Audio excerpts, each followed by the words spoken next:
What's up guys, welcome back to another video, and in this video I will show you how you can use vidIQ to find new upcoming viral keywords for your YouTube videos.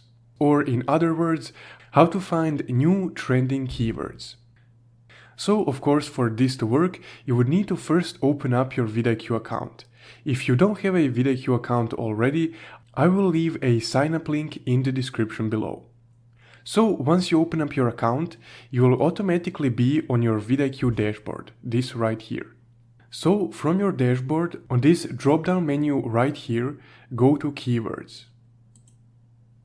Once you're on the Keywords tab, just scroll down and take a look at the Rising Keywords tab. That's the tab that you're looking for. So to view more, just click View All Rising Keywords. And here is a list of all trending keywords that are uprising and have viral potential for your YouTube videos.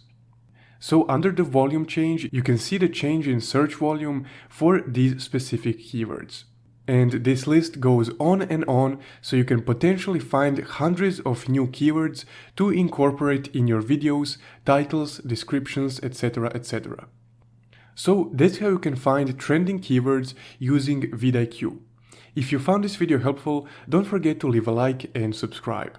Also, if you want to further support the channel, you can check out my Buy Me a Coffee link in the description below. Thank you for watching.